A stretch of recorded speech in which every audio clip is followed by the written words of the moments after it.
Hi everyone, welcome on board to Helper.tv. I still do not know why African politicians, particularly Nigerians, go to Chatham House, London, United Kingdom, to talk about, answer questions on what they will be doing in Africa, Nigeria, West Africa. Welcome once again to this platform. If you're just coming across it, kindly tap on the subscription button and please like and share this video. Let it go viral. Well, that is my Pan-Africanism speaking through me. I was expecting them to have gone somewhere in Africa if they have to get out of the shores of their country to express themselves. We know that Chatham House is where people come to discuss. I mean, politicians and people who have ideas. It's more or less like an international affairs house where people come to discuss.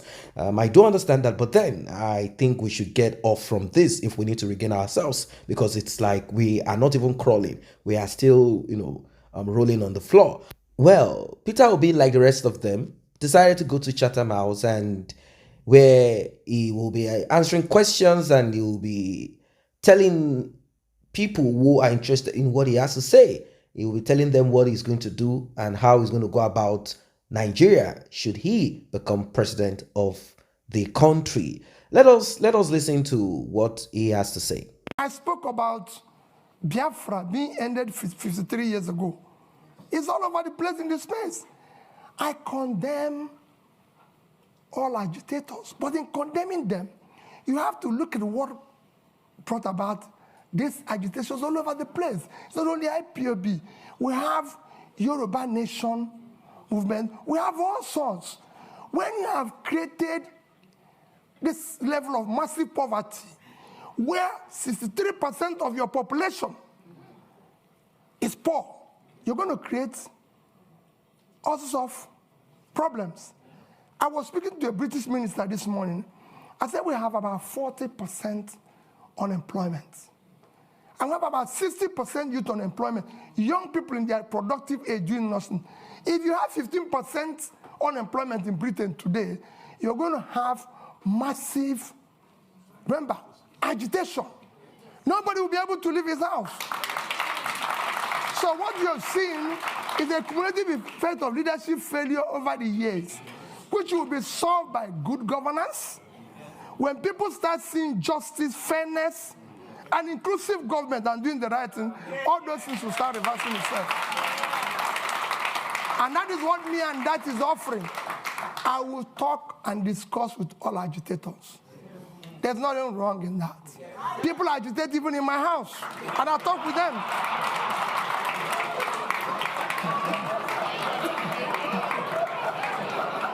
So I'll deal with everybody. I'll show you of that. Don't worry about that. On the issue of health, yes, we have a problem with health. We have underinvested, and because our government have not prioritized our development agenda, everybody knows that the only measure of development that is recognized globally today is Human Development Index. And this is hanged on 3 items: life expectancy, which is health. And we are low in that. Nigerian life expectancy today is about 50-something, as against the global average of 72. So we're low. Same in education. So it's to prioritize that. I just gave somebody an example. In the past 5 years, from 2015 to 2021, Nigerian budget in health is under 2.5 trillion naira. For 200 million people. It's unacceptable. Even this year, our budget for health is about 1.5 trillion. Our budget for education is about 2 trillion. 2 of them combined, annual budget is about 3.5 trillion. When your 6-month budget for subsidy, which is a criminalized, listen, is 3.6 trillion. It's unacceptable. You have to put money in key development areas. As Professor Dutton has just mentioned, and I read out here, that what separates country, rich and poor, is health and education. So it's clear. So we will deal with it. But he said, how do you cover it? Nations of our size have covered it. How did India, for 1.4 billion people, cover issue of health? How did Indonesia cover that? We have big nations that have done it well. If we don't know how to do it, we learn from them. There's nothing wrong in learning if you don't know how to do it. Now, the next question that was put out to Mr. Peter Obi is about the debt that the Nigerian government have incurred over time and even right now, and the interest rate. How is he going to tackle this? This is a man who said he kept money when he was governor of Anambra State. He said he kept the money. There are two sides to it. Is that you keep money and the money becomes fruitless, or you put money to work so the money can be fruitful. Did he keep money because he felt that the next person will need it? Let us hear what he has to say about handling the debt in Nigeria. I mean, when he comes in, he's going to incur, he's going to inherit, debt that, previous administration and even this present one, borrowing from China, borrowing from these, borrowing money to pay salaries. That's something that came out recently. Also on transparency, I'm talking about corruption now. And one thing that is very important, power generation, power generating. That is what it is. What about the big boys? According to him, the big boys who have taken over power, who have taken over, production of generators, importation of generator. This is the big business. What is Peter Obi going to do?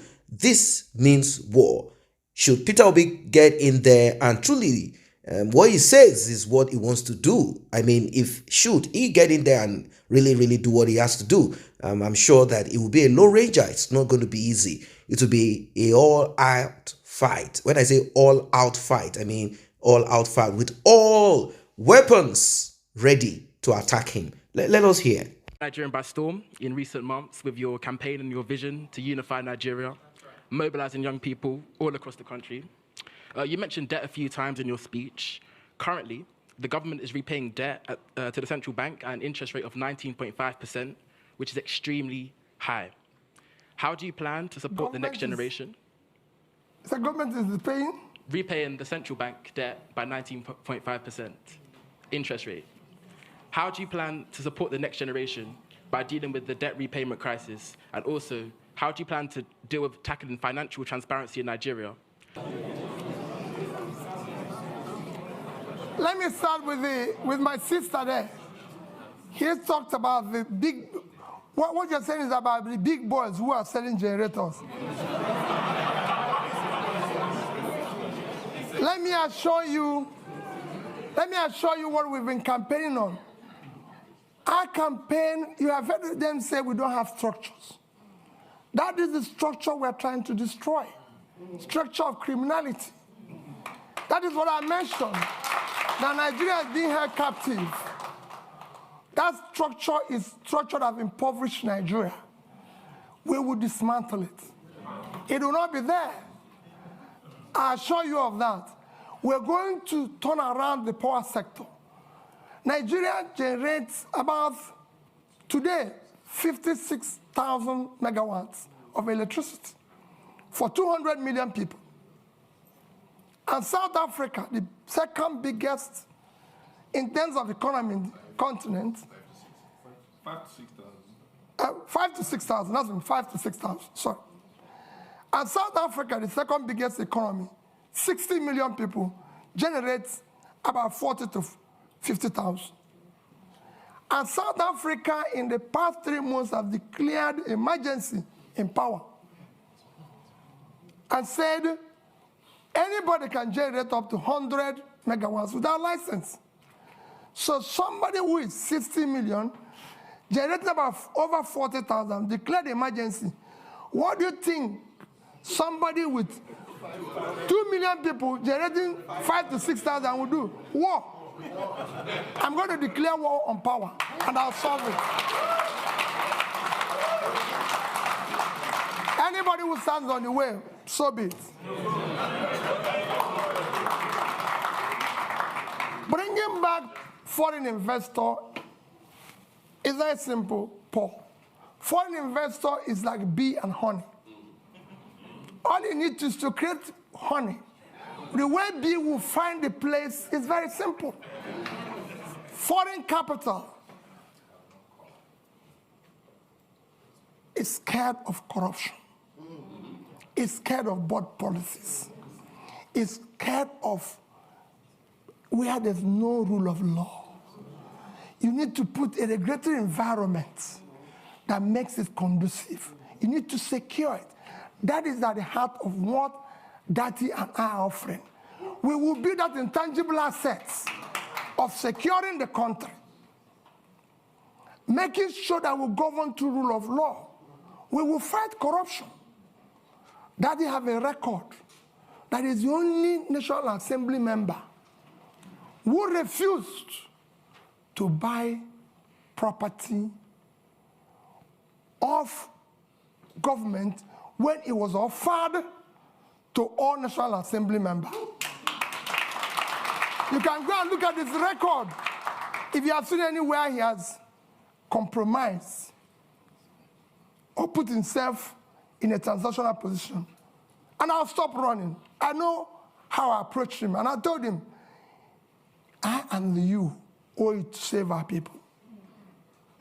That's why we came together. And we came back and said, we'll work as a team. We'll solve this problem. Go and check my record. I've governed the state for 8 years. And I've challenged everybody. Paul, you were there. I've been the only governor till today.